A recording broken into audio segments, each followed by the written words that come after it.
आणि पुण्यातली संध्याकाळी येतील। या सगळ्या घटनेनंतर मोठ्या संख्येनं पुण्यातील आणि महाराष्ट्रातील लोक ही त्या ठिकाणी अडकलेली आहेत। निश्चितपणे हे सगळं झाल्यानंतर एक भीतीचं वातावरण आहे। ही सगळी मंडळी त्यांचे नातेवाईक सातत्यानं संपर्क करतायत। रात्रभर आम्ही सगळेच या व्यवस्थेमध्ये आहोत। माननीय मुख्यमंत्र्यांनी सुद्धा स्पष्टपणे याच्यामध्ये आम्हा सगळ्यांना सूचना दिल्यात की आपण हे सगळ्या लोकांना परत आणण्यासाठीचे प्रयत्न केले पाहिजेत।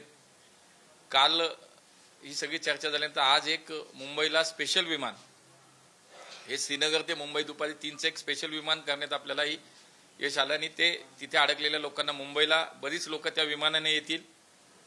आताही पुण्यातले एक 3-4 मोठे ग्रुप आहेत। एक 69 लोकांचा ग्रुप आहे, एक 35 लोकांचा आहे, एक 19, असे एक साधारणतः 150-150-200 लोक पुण्यातली सुद्धा अशी आहेत। काही 4 लोक आहेत, काही 2 लोक आहेत।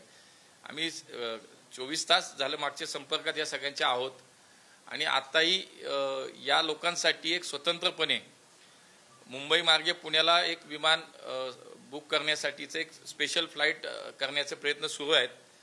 त्या लोकांना आम्ही हा विश्वास दिलाय की काळजी करू नका, आम्ही सगळे तुमच्या सोबत आहोत। त्यामुळे लहान मुलं आहेत, ज्येष्ठ नागरिक आहेत, या सगळ्यांना आज थोडं अवघड आहे, पण उद्या, आज झालं तर आजच करू, नाही तर उद्या एक स्वतंत्र स्पेशल असं विमान आपल्या या पुण्यातल्या सुद्धा सगळ्या लोकांसाठी आपण करतोय। त्या संदर्भातली चर्चाही आमच्या मंत्रालयातल्या संबंधित अधिकाऱ्यांशी झाली आहे, एअरलाइन्स कंपनीशी झाली आहे। त्या ठिकाणचे जे कलेक्टर आहेत, या श्रीनगरच्या कलेक्टरांशी सुद्धा आमची सातत्याने चर्चा या विषयात सुरू आहे की आज ती लोक कधी येतील, कधी ही आपली मृत्युमुखी पडलेली लोकांना कधी सोडणार, तिथून कधी येतील, हे सुद्धा चर्चा सुरू आहे। एक विशेष करून गृह विभागाचे आपले एक जॉईंट सेक्रेटरी त्या ठिकाणी आहेत, ते महाराष्ट्रीयन आहेत। मला विशेष उल्लेख करावा लागेल की लोखंडे म्हणून ते आपल्याला खूप या सगळ्या विषयात मदत पण करतायत, आपल्या लोकांना तिथं आधार द्यायचे काम करतायत। त्यामुळे सगळ्या पातळीवरती काम सुरू आहे। राज्याचे मुख्यमंत्री देवेंद्रजी या सगळ्या गोष्टींवरती लक्ष ठेवून आहे, मी त्यांच्या सातत्यानं संपर्कात आहे। त्यामुळे महाराष्ट्रातली पुण्यातली अडकलेली लोक जी आहेत, म्हणजे उद्या जी म्हणलं की मी एक स्वतंत्र स्पेशल अशी फ्लाईट आपण करतोय, त्यात मुंबईतले लोक येतील, पुण्यातले लोक येतील, अशी व्यवस्था आपण आता करतोय। त्यामुळे परिस्थिती आता हळूहळू ती अडकलेल्या प्रवाशांच्या संदर्भात त्यांची जी भीती आहे किंवा ती निश्चितपणे थोडी आता ती साधारण होतीये। आम्ही सगळे त्या लोकांच्या संपर्कात आहोत। पुण्याच्या सुद्धा कलेक्टरनी आता सकाळी माझंही त्यांच्याशी बोलणं झालं, अजितदादा पालकमंत्री त्यांच्याशी आमचा संवाद झालाय। त्यामुळे पुण्याच्या सुद्धा कलेक्टरनी एक नंबर दिलाय। मलाही या आपल्या माध्यमातून नागरिकांना आवाहन करीन की आपणही सगळ्यांनी हा नंबर आपल्याकडे असावा। आपले कोणी नातेवाईक मित्र परिवार जर तिथे अडकले असतील तर आपणही या नंबरवरती ताबडतोब संपर्क करावा। पुणे कंट्रोल रूमचा नंबर मी आपल्याला या ठिकाणी सांगेन। मोबाईल नंबर आहे 9370 960 061। मी पुन्हा सांगतो 9370 960 061 आणि लँडलाईन नंबर आहे 020 2612 3371। हा पुणे कंट्रोल रूमचा नंबर आहे। इथं सुद्धा आपण संपर्क करू शकता किंवा माझ्याही कार्यालयाशी थेट संपर्क करू शकता। आमची पूर्ण टीम कालपासून या कामामध्ये आहे। प्रत्येक पुणेकर असेल किंवा महाराष्ट्रातली व्यक्ती असेल, याला सुखरूप परत आणण्याचे प्रयत्न आमचे चालू आहे। त्यामुळे चिंता करू नका। नातेवाईकांनाही माझं आव्हान आहे की काही भीतीचं कारण नाही, आम्ही सगळे सोबत आहोत आणि ही आपली लोकही लवकरात लवकर परत येतील। आता त्या ठिकाणी जे मी तिथल्या कलेक्टरशी बोललो, त्यांनी शेड्यूल टाइम 6 दिलेला आहे। 6 वाजता त्या ठिकाणी ते निघतील। मला असं वाटतं पुढचा 1.5-2 तासाचा प्रवास असेल, साधारणतः 8च्या आसपास या ठिकाणी पोहोचतील। पण 6ची वेळ ही तिथली टेक ऑफची आहे, हे परत एकदा आपण कन्फर्म पण करू। पण आता तरी 6ला निघेल असंच दिसतंय, टाइम तोच आलेला आहे। 8 पर्यंत इथं पोहोचतील। नाही, पुण्यातली आता जी काही 2 लोक गेलीत ते आपल्याला माहिती आहेत, पण जखमीमध्ये किंवा आता काय आता ते दिसत नाहीये। आणि मला असं वाटतं की ते फक्त अडकलेली लोक जी आहेत, जी आपली फिरायला गेली आहेत किंवा पर्यटनाला, त्या लोकांना आणण्याचे प्रयत्न चालू आहेत। धन्यवाद।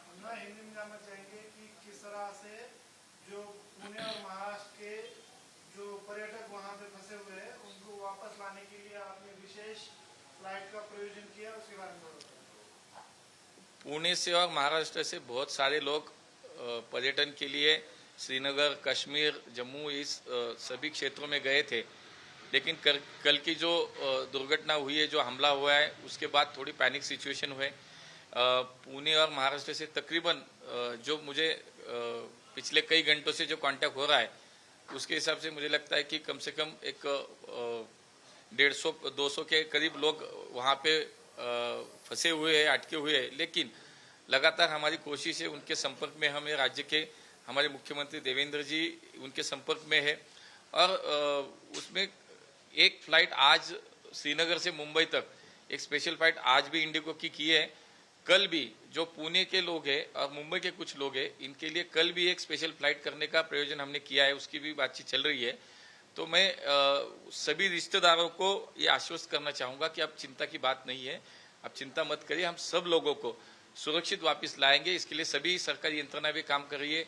वहाँ की जो लोकल जो गवर्नमेंट की, वहाँ की जो हमारे कलेक्टर है, वहाँ की जो पुलिस है, CSIF की फोर्स है, सभी लोग वहाँ पे काम कर रहे हैं।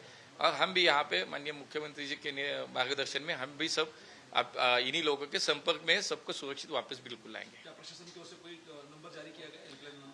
पुणे या खास करके पुणे प्रशासन की ओर से एक नंबर जारी किया है। मैं आपके माध्यम से लोगों को बताना चाहूंगा कि एक पुणे कंट्रोल रूम का एक नंबर है, आप भी नोट करिए। अब अगर कोई आपके रिश्तेदार वहाँ फंसे, आपका कोई मित्र परिवार वहाँ पे फंसा है, तो आप ये बिल्कुल इस पे कांटेक्ट करिए। एक मोबाइल नंबर है पुणे कंट्रोल रूम का 9370960061। मैं फिर से एक बार दोहराता हूँ, 9370960061। और लैंडलाइन नंबर है 02026123371। ये दो नंबर है, आप भी अपने पास रखिए। कोई भी दिक्कत हो, कोई समस्या हो, तो इस नंबर पे आप संपर्क करें या सीधे हमारे भी कार्यालय से आप संपर्क कर सकते हैं। धन्यवाद। आज पुणे में से जो 2 लोग उस आतंकवादी हमले में जिनकी मृत्यु हुई, वो आज शाम को पुणे में आएंगे। उनके पार्थिव पुणे में लाए जाएंगे। श्रीनगर से पुणे शाम को 6 बजे की वहाँ की फ्लाइट है, स्पेशल फ्लाइट है, वहाँ से पुणे वो आएंगे। मुंबई के लोग दोपहर को आगे, मुंबई में 4 डेथ हुई है, तो उनको मुंबई दोपहर को 12 बजे से शायद टाइम है, वो दोपहर को आगे। शाम को पुणे के जो हमारी 2 लोगों की बॉडी है वो पुणे में लाई जाएगी शाम को। वो 6 बजे वहाँ से निकलेंगे, उसके बाद शायद 1.5-2 घंटे लगेंगे।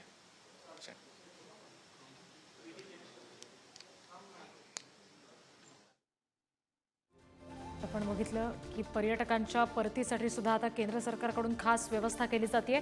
श्रीनगरमधून 4 विशेष विमानांची व्यवस्था केलेली आहे।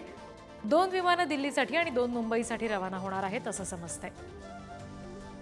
पहलगाममध्ये अडकून पडलेले जे पर्यटक आहेत, दहशतवादी हल्ला झाल्यानंतर आता ते तिथून काश्मीर सोडण्याच्या तयारीत आहेत आणि त्यासाठी केंद्र सरकारकडून खास विमानांची व्यवस्था करण्यात आलेली आहे। श्रीनगरमधून 4 विशेष विमानं रवाना होणार आहेत, ज्यातली 2 पुण्यासाठी असतील, 2 मुंबईसाठी असतील आणि या माध्यमातून सगळ्याच तिथे अडकून पडलेल्या पर्यटकांना लवकरात लवकर सुखरूपपणे महाराष्ट्रात परत आणण्यासाठीचा हा प्रयत्न आहे। पर्यटकांच्या सुखरूप परतीसाठी केंद्र सरकारकडून खास व्यवस्था करण्यात आली आहे। विशेष विमानांची सोय आहे। श्रीनगरमधून ही 4 विमानं सोडली जातील।